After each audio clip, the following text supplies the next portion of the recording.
안녕하세요. 오늘도 올바른 건강 정보를 전달하는 건강수첩입니다.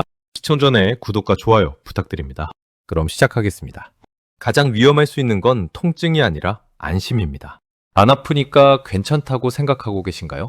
간 수치가 정상이니까 안심해도 된다고 생각하고 계신가요? 이 둘 기준으로 멈추고 있었다면 확인 시점이 늦어질 수 있습니다.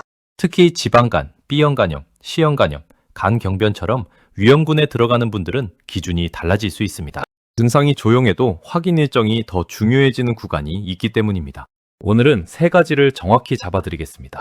통증이 없어도 왜 놓칠 수 있는지, 간 수치가 왜 참고 신호이지 최종 판정 기준이 아닌지, 그리고 위험군이라면 무엇을 기준으로 병원 확인 타이밍을 잡아야 하는지입니다. 부모님 건강을 챙기는 보호자분도 같이 보셔야 합니다. 많이 놓치는 건 심한 통증이 아니라 몇 주 동안 천천히 달라진 흐름이기 때문입니다.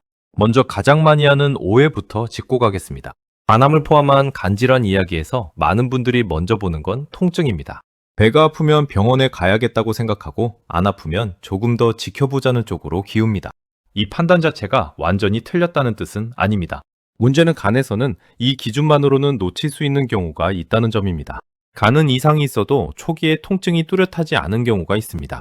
그래서 아프면 확인이라는 기준만으로 기다리면 확인 시점이 늦어질 수 있습니다.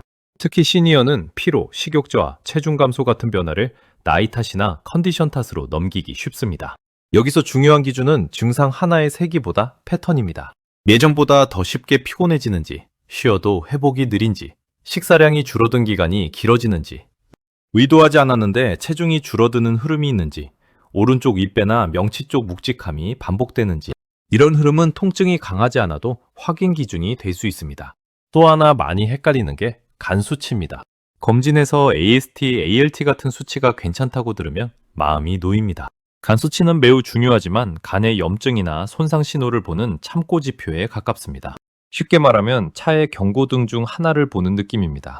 경고등이 안 켜졌다고 차 전체 점검이 끝난 건 아니듯이 간 수치가 괜찮게 보인다고 해서 간암 가능성을 숫자 하나로 확정해서 지우는 기준은 아닙니다. 반대로 간 수치가 올라갔다고 곧바로 간암이라고 말할 수도 없습니다. 지방간, 음주, 약물, 간염 활동성 등 다른 이유로도 변할 수 있기 때문입니다. 여기서 시청자 입장에서 꼭 기억할 점이 있습니다. 정원 기준은 복잡해 보이지만 시청자가 먼저 다 외울 필요는 없습니다. 내가 준비할 것은 변화의 흐름과 검사 이력입니다. 이 두 가지가 정리되면 나머지는 의료진이 판단할 수 있는 자료가 됩니다. 그래서 병원에서는 증상 하나, 숫자 하나만 보지 않고 위험군 여부와 추적검사 이력, 초음파와 혈액검사, 필요하면 추가 영상검사까지 전체 흐름으로 판단합니다. 핵심은 반정이 아니라 확인입니다. 그리고 시니어에서는 증상이 갑자기 크게 오는 경우보다 작게 시작해서 길게 이어지는 경우가 더 헷갈릴 수 있습니다. 그래서 하루 컨디션보다 몇 주 흐름을 보는 습관이 중요합니다. 어제 괜찮았으니 괜찮다가 아니라 최근 한 달이 예전과 달라졌는가를 보셔야 합니다. 기억하실 핵심을 다시 짧게 잡으면 간 수치는 중요하지만 단독 판정 기준이 아니고 통증은 중요한 신호일 수 있지만 없다고 안심, 기준이 되지 않을 수 있으며 위험군과 추적검사 이력이 실제 판단에서 큰 비중을 가질 수 있다는 점입니다. 이 순서를 이해하면 검진표를 볼 때도 덜 흔들리고 병원에 갈지 말지 고민할 때도 기준이 생깁니다. 많은 분들이 숫자가 괜찮으면 마음이 먼저 편해집니다. 그 자체가 나쁜 건 아닙니다. 다만 위험군에서는 안심의 근거를 하나만 두지 말고 추적검사 일정까지 함께 두는 습관이 필요합니다. 쉽게 말해 통증은 중요한 신호일 수 있지만 시작 기준을 전부 맡기면 놓칠 수 있고 간 수치는 중요한 숫자이지만 안심의 최종 판정까지 맡기면 흔들릴 수 있습니다. 그래서 위험군과 추적 일정이라는 축을 함께 세워야 합니다. 사례로 보면 더 쉽게 이해됩니다.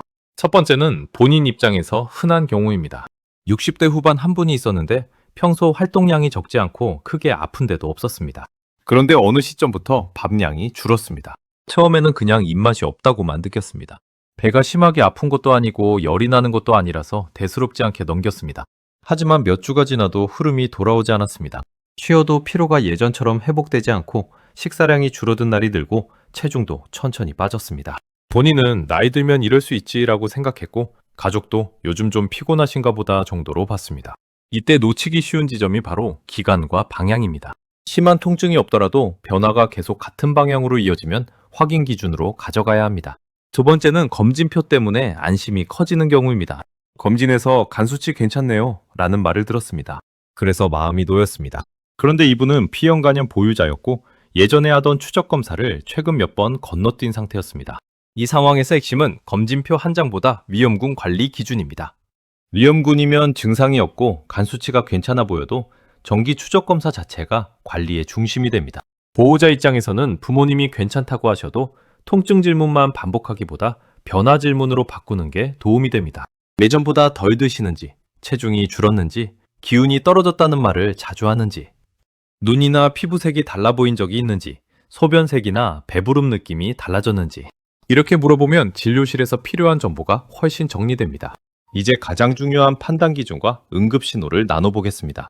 이 파트는 병명을 스스로 단정하라는 내용이 아니라 지금 어떤 수준으로 확인해야 하는지 기준을 잡는 파트입니다. 먼저 통증이 없어도 외래로 빠르게 확인해야 하는 기준입니다.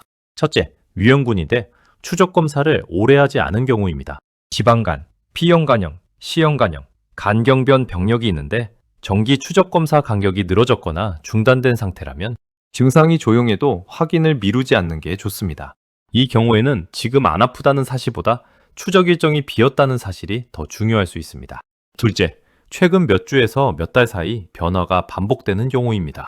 식욕 저하, 원인 모를 체중 감소, 지속되는 피로, 기운 저하, 오른쪽 윗배 또는 명치 불편감, 배가 더부룩하고 팽만한 느낌이 반복되면 증상의 이름을 혼자 붙이기보다 외래 진료를 잡는 게 좋습니다.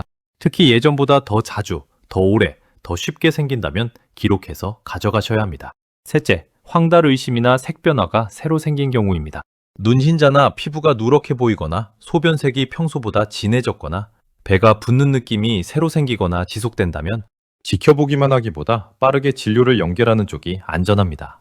외래로 빠르게 확인할 기준을 볼 때는 증상이 하나만 있는지보다 여러 신호가 겹치는지를 같이 보시는 게 좋습니다. 식사량 감소와 피로가 같이 가는지, 체중 감소와 복부 불편감이 같이 있는지, 위험군인데 추적 검사 공백까지 겹치는지, 이런 겹침은 확인 우선순위를 올리는데 도움이 됩니다. 다음은 즉시 도움 요청이 필요한 위험 신호입니다. 여기서는 간암으로 단정하지 않고 상태가 급격히 나빠질 수 있으니 지체 없이 진료가 필요한 신호로 이해하시면 됩니다. 갑자기 의식이 떨어지거나 혼돈이 생기는 경우, 말이 어눌해지거나 반응이 둔해지고 심한 무기력으로 평소와 다르게 처지는 경우는 즉시 도움을 요청하셔야 합니다. 토열이나 검은변처럼 출혈이 의심되는 경우도 미루지 않아야 합니다. 출혈 신호는 원인과 관계없이 응급평가가 필요한 경우가 있습니다. 급격한 복부 팽만과 함께 호흡이 힘들거나 심한 통증으로 상태가 빠르게 나빠지는 경우도 즉시 진료가 필요합니다. 집에서 하면 안 되는 행동도 분명히 말씀드리겠습니다. 통증이 없다는 이유로 추적 검사를 미루는 것, 간 수치 정상이라는 말 하나로 스스로 괜찮다고 결론 내리는 것, 내가 위험군인지 자체를 확인하지 않고 넘어가는 것, 이 세 가지는 정말 많이 생기고 그래서 더 많이 놓치는 행동입니다. 보호자가 같이 볼 때는 진단하려고 하지 마시고 관찰과 기록에 집중하시면 됩니다. 어디가 아프냐보다 언제부터 얼마나 무엇이 달라졌는지를 확인하는 것이 실제로 훨씬 도움이 됩니다. 한 가지 더 강조드리면 걱정되니까 병원도 필요하지만 변화가 반복되니까 확인이라는 기준이 더 흔들리지 않습니다. 이 기준이 있으면 과한 불안과 필요한 확인을 구분하는 데 도움이 됩니다. 정리하면 통증이 약하거나 없다는 사실 하나로 기다리는 판단은 위험할 수 있습니다. 위험군 여부, 변화의 반복 여부, 추적 검사, 공백 여부를 같이 봐야 외래 확인 시점을 더 정확하게 잡을 수 있습니다. 앞에서 설명한 내용을 듣고도 사람은 익숙한 기준으로 다시 돌아가려는 경향이 있습니다. 그래서 오해 정의는 단순 반복이 아니라 자기 판단이 흔들릴 때 다시 붙잡는 기준 역할을 합니다. 특히 가족이 서로 다른 기준으로 말할 때 이 세 가지 오해를 먼저 맞춰두면 대화가 훨씬 정리됩니다. 앞에서 기준을 여러 번 나눠 설명드린 이유가 있습니다. 실제 생활에서는 정보가 섞여 들어오기 때문입니다. 어떤 날은 통증이 없어서 안심되고 어떤 날은 피곤해서 걱정되고 검진표 숫자를 보면 또 마음이 놓였다가 불안해지기도 합니다. 이럴 때 판단을 흔들리지 않게 만드는 게 바로 기준 정리입니다. 특히 가족끼리 기준이 다르면 더 헷갈립니다. 본인은 안 아프니 괜찮다고 느끼고 보호자는 식사량과 체중 변화를 보고 걱정할 수 있습니다. 이럴 때 누가 맞다보다 먼저 해야 할 일은 같은 기준으로 다시 보는 것입니다. 통증이 있느냐보다 위험군인지, 숫자 하나보다 추적 일정이 비어 있는지, 하루 느낌보다 몇 주 흐름이 달라졌는지. 이 순서로 보면 대화가 훨씬 정리됩니다. 5회 1. 간암은 아파야 의심한다. 초기에는 통증이 뚜렷하지 않을 수 있어서 통증 유무보다 위험군 여부와 추적 검사 기준이 더 중요할 수 있습니다. 5회 2. 간 수치가 정상이라면 간암 걱정은 안 해도 된다. 간 수치는 참고 지표 중 하나일 뿐이고 특히 위험군에서는 정기 초음파와 혈액 검사 같은 추적 기준이 더 중요합니다. 5회 3. 지방간은 흔하니까 간암과는 상관없다. 모든 지방간이 바로 간암으로 이어진다는 뜻은 아니지만 지방간의 정도, 동반질환, 간 상태에 따라 관리 기준이 달라질 수 있어 평가와 추적이 중요합니다. 그럼 병원에서는 어떤 흐름으로 확인할까요? 검사 이름을 많이 외우는 것보다 왜 그 검사를 하는지 이해하는 게 더 중요합니다. 첫 번째는 위험군 확인입니다. B형 간염, C형 간염 여부, 간 경변이 있는지, 기존 간질환 병력이 있는지, 지방간을 들은 적이 있는지부터 확인합니다. 여기서 이미 같은 증상이라도 중요도가 달라질 수 있습니다. 두 번째는 추적 검사의 기본 축입니다. 보통은 간 초음파와 혈액 검사를 함께 보면서 변화를 확인합니다. 혈액 검사에는 AFP 같은 항목이 포함될 수 있는데 이 역시 단독 확정 도구라기보다 전체 판단을 돕는 참고축입니다. 핵심은 한 검사로 끝내는 발상이 아니라 여러 정보를 함께 보는 흐름입니다.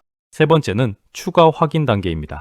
초음파나 혈액 검사에서 더 확인이 필요하면 CT나 MRI 같은 영상 검사로 이어질 수 있습니다. 병원에서 검사가 늘어나는 걸 보면 괜히 무서워지는 분들이 많지만 많은 경우 이것은 애매한 부분을 더 정확히 보기 위한 과정입니다. 또 검사 단계가 진행된다고 해서 곧바로 큰 치료를 뜻하는 것은 아닙니다. 확인을 더 정밀하게 하는 단계와 실제 치료 결정 단계는 다를 수 있습니다. 이 차이를 알고 있으면 검사 권유를 들을 때 불필요한 공포가 줄어듭니다. 치료 이야기도 미리 겁먹을 필요는 없습니다. 치료는 한 가지로 정해지는 게 아니라 병의 범위, 간 기능 상태, 전신 상태에 따라 선택지가 달라질 수 있습니다. 그래서 더 중요한 건 혼자 결론 내리기가 아니라 빨리 확인해서 선택지를 넓히는 것입니다. 진료실에서 어떻게 말하면 도움이 되는지도 알려드리겠습니다. 먼저 변화 시작 시점을 말합니다. 언제부터 피곤했는지, 언제부터 식사량이 줄었는지, 체중이 언제부터 얼마나 변했는지, 다음으로 변화가 얼마나 이어졌는지, 몇 주째인지, 중간에 좋아졌다가 다시 반복됐는지 말합니다. 그 다음 위험군 정보와 기존 간질환 병력을 말하고 마지막으로 최근 검사 이력과 마지막 초음파 혈액 검사 시점, 결과지 유무, 복용 중인 약과 건강기능식품, 음주 습관을 함께 말하면 진료실에서 핵심이 훨씬 빨리 정리됩니다. 중요한 건 말을 길게 잘하는 게 아니라 변화 타임라인을 짧고 정확하게 말하는 것입니다. 이 한 가지가 검사 결정 속도와 정확도를 높이는데 꽤 도움이 됩니다. 여기서 많은 분들이 놓치는 부분이 또 있습니다. 검사 자체보다 검사 후 계획을 안 남기는 것입니다. 이번 검사 결과가 괜찮았다고 해도 다음 추적 검사 시점이 언제인지, 어떤 변화가 생기면 그 전에 와야 하는지, 생활에서 무엇을 특히 체크해야 하는지까지 들어야 관리 계획이 완성됩니다. 검사 결과를 들을 때는 정상 이상 한 단어만 듣고 끝내기보다 다음 확인이 필요한지, 언제 다시 볼지, 무엇이 달라지면 더 빨리 와야 하는지까지 같이 물어보시면 좋습니다. 이 질문 세 가지가 추적 관리에서 매우 중요합니다. 또 검사를 받았는데 큰 이상이 없다고 나오더라도 헛걸음이라고 생각하지 마세요. 그 결과는 다음에 비슷한 변화가 생겼을 때 무엇을 보고 언제 확인할지 기준을 세우는데 도움이 됩니다. 검사를 설명할 때 의료진이 같은 질문을 반복하는 것처럼 느껴질 수 있지만 실제로는 변화의 시작 시점과 반복 양상을 맞춰보는 과정인 경우가 많습니다. 그래서 환자와 보호자가 같은 정보를 같은 순서로 말해주면 진료 효율이 훨씬 좋아집니다. 마지막 본문은 예방과 생활관리입니다. 이 파트에서는 응급 기준을 다시 길게 반복하지 않고 관리와 재확인 기준에 집중하겠습니다. 핵심은 간단합니다. 위험군이면 증상을 기다리기보다 정기 추적 검사 일정을 지키는 것이 우선입니다. 몸이 조용할 시기에도 확인을 이어가는 것이 관리입니다. 괜찮아 보일 때도 일정은 지킨다. 이 기준이 중요합니다. 생활 요인 점검도 같이 가야 합니다. 음주 습관, 식사 패턴, 체중 변화, 수면, 활동량처럼 간 건강에 영향을 줄 수 있는 생활 요인은 한 번에 완벽하게 바꾸려고 하기보다 지속 가능한 방식으로 관리하는 쪽이 오래갑니다. 잘하려다 포기하는 것보다 조금씩이라도 꾸준히 가는 것이 실제로 도움이 됩니다. 기존의 지방간이나 B형, C형 간염 등으로 관리 중인 분들은 증상이 줄었다고 임의로 추적을 끊지 마시고 진료 계획 안에서 이어가셔야 합니다. 증상이 적다고 위험군 기준이 사라지는 건 아니기 때문입니다. 다시 병원 가야 하는 신호도 가족과 함께 공유해 두세요. 식욕 저하가 계속될 때, 원인 모를 체중 감소가 이어질 때, 기운 저하가 오래 갈 때, 눈이나 피부가 누렇게 보일 때, 소변색이 짙어졌을 때, 배가 붓는 느낌이 새로 생기거나 지속될 때, 오른쪽 윗배 또는 명치 불편감이 반복될 때, 이건 공포 체크리스트가 아니라 확인 타이밍을 놓치지 않기 위한 기준표입니다. 기록 습관은 짧게만 해도 도움이 됩니다. 체중 변화, 식사량 변화, 피로가 며칠 이상 가는지, 마지막 초음파와 혈액 검사 날짜, 다음 예약 날짜, 이 정도만 적어도 진료실에서 큰 도움이 됩니다. 보호자와 함께 본다면 달력에 검사, 날짜를 같이 적어두는 것만으로도 추적 검사를 놓칠 가능성을 줄일 수 있습니다. 생활관리에서 가장 중요한 건 완벽함보다 지속성입니다. 특별한 식단 하나를 찾는 것보다 평소 식사량 변화와 체중 변화를 빨리 알아차리는 것이 더 실전적일 때가 많습니다.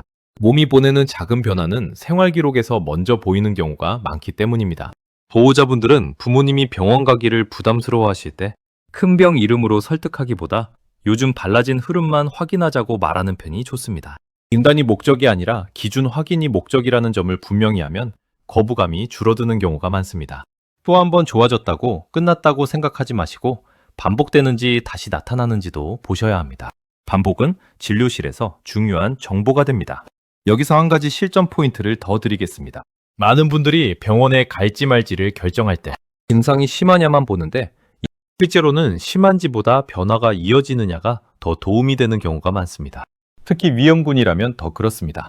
예를 들어 식사량이 줄었는데 며칠 안에 회복되면 경과를 볼 수 있는 경우도 있겠지만 몇 주째 이어지고 체중 변화나 피로가 같이 온다면 그때는 그냥 입맛 문제로만 보지 말고 확인 기준으로 잡는 것이 좋습니다. 이때 중요한 건 병명을 맞히는 게 아니라 확인 타이밍을 놓치지 않는 것입니다. 보호자분들도 부담을 줄이는 말하기 방식이 중요합니다. 왜 이렇게 아프냐보다 요즘 뭐가 달라졌는지만 같이 정리해보자고 말해보세요. 이렇게 접근하면 부모님도 방어적으로 반응하는 경우가 줄고 실제로 필요한 정보가 더 잘 나옵니다. 또 병원에서 결과를 듣고 나서도 추적 기준을 남겨두셔야 합니다. 이번에는 큰 이상이 없더라도 다음에 어떤 변화가 생기면 빨리 와야 하는지, 정기 추적 검사 간격을 어떻게 지켜야 하는지, 생활에서 특히 조심할 점이 무엇인지 한 줄씩 적어두면 다음 판단이 훨씬 쉬워집니다. 결국 이 영상의 목적은 두 가지입니다. 괜히 겁을 크게 만드는 것이 아니라 안심 기준을 더 정확하게 바꾸는 것, 그리고 증상만 기다리지 않고 위험군, 변화, 검사 일정으로 확인 타이밍을 잡게 만드는 것입니다. 첫 번째 질문. 간암은 정말 통증이 없을 수도 있나요? 네, 그럴 수 있습니다. 그래서 통증만 기다리지 말고 위험군 여부, 최근 변화의 흐름, 정기 추적 검사 기준을 같이 보셔야 합니다. 두 번째 질문. 간 수치가 정상이라고 들었는데 안심해도 되나요? 간 수치는 중요한 참고 신호지만 그 숫자 하나만으로 안심을 단정하면 안 됩니다. 특히 위험군에서는 정기 초음파와 혈액 검사 같은 추적 검사가 더 중요합니다. 세 번째 질문. 지방간이나 비형 간염이 있으면 무조건 간암이 되나요? 무조건 그렇다는 뜻은 아닙니다. 다만 위험군 관리 기준이 달라질 수 있기 때문에 정기 추적과 진료 계획을 꾸준히 지키는 것이 중요합니다. 여기까지 들으시면 어떤 분은 이렇게 생각하실 수 있습니다. 그래도 나는 지금 통증이 없으니까 조금 더 지켜봐도 되지 않나? 이 질문이 아주 자연스럽습니다. 그래서 다시 기준을 분명히 잡아드리겠습니다. 지켜본다는 판단은 아무 기준 없이 미루는 것과 다릅니다. 위험군이 아닌지 확인했고, 최근 변화가 짧고 금방 회복되며 악화 신호가 없고, 필요하면 외래 진료 시점을 잡겠다는 기준이 있을 때 지켜보기와 통증이 없으니 괜찮겠지 하고 넘기는 건 완전히 다른 판단입니다. 특히 위험군인 분들은 지켜보기의 기준 안에 반드시 추적 검사 일정이 들어가야 합니다. 이 일정이 빠지는 순간 관리가 아니라 공백이 되기 쉽습니다. 그래서 오늘 영상에서 계속 강조한 것도 증상 하나보다 위험군과 일정이라는 축입니다. 또 보호자분들은 부모님이 괜찮다고 말하실 때 그 말을 무시하라는 뜻이 아닙니다.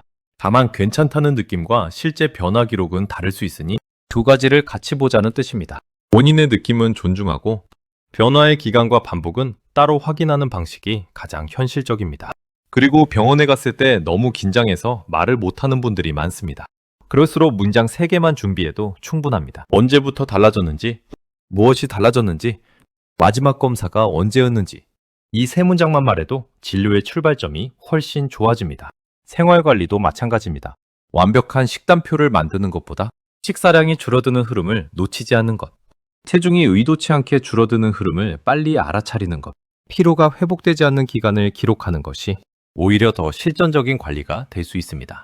오늘 내용이 중요한 이유는 나남이라는 병명 자체를 겁내게 하려는 게 아니라 안심의 기준을 더 정확하게 만들기 위해서입니다. 통증만 기다리거나 숫자 하나만 보고 결론 내리는 습관을 줄이고 위험군 여부와 변화의 흐름, 검사 일정으로 확인하는 습관으로 바꾸는 것. 이 변화가 실제로는 가장 큰 예방 행동이 됩니다. 정리 전에 한 가지만 더 말씀드리겠습니다. 많은 분들이 건강정보 영상을 보면 무엇을 먹어야 하는지부터 찾습니다. 물론 생활관리는 중요합니다. 하지만 오늘 주제에서 더 먼저 필요한 건 무엇을 먹을지보다 무엇을 기준으로 확인할지입니다. 왜냐하면 간 관련 변화는 초기에 통증이 뚜렷하지 않을 수 있고 간 수치도 참고 신호로 해석해야 하는 경우가 있기 때문에 생활 요령만 챙기고 확인 타이밍을 놓치면 안 되기 때문입니다. 그래서 오늘 영상에서는 일부러 식품이나 민간요법보다 기준과 일정 쪽을 더 강조했습니다. 그리고 보호자분들은 부모님이 병원을 미루실 때 한 번에 설득하려 하지 마시고 기준부터 같이 맞춰보세요. 위험군인지 확인하기, 최근 변화 적어보기, 마지막 검사 날짜 확인하기. 이 세 가지를 같이 해보면 병원 가는 결정도 훨씬 현실적으로 내려집니다. 오늘 영상은 한 문장으로 정리하면 이렇습니다. 통증 하나나 간 수치 숫자 하나로 안심하거나 단정하지 말고 위험군 여부와 최근 변화, 검사 일정을 기준으로 확인하셔야 합니다. 오늘 바로 하실 행동은 하나입니다. 내가 위험군인지 확인하고 최근 변화와 마지막 검사 날짜를 적어보세요. 이 작은 기록이 다음 확인 타이밍을 놓치지 않게 해줍니다. 건강은 어느 날 갑자기 무너지는 것이 아니라 작은 신호를 놓치면서 시작됩니다. 오늘 기준을 하나 더 알게 되셨다면 이미 건강을 지키고 계신 겁니다. 저장 후 부모님과 함께 보세요. 본 영상은 일반적인 건강정보 제공을 목적으로 하며 의학적 진단이나 치료를 대체하지 않습니다. 사람마다 증상과 건강 상태는 다를 수 있으며 영상에 소개된 내용은 개인에게 동일하게 적용되지 않을 수 있습니다. 현재 불편한 증상이나 건강 이상이 있다면 스스로 판단하지 마시고 반드시 전문 의료기관을 방문하여 의사의 정확한 진단과 상담을 받으시기 바랍니다. 본 영상은 AI 음성 및 이미지를 활용해 제작되었습니다.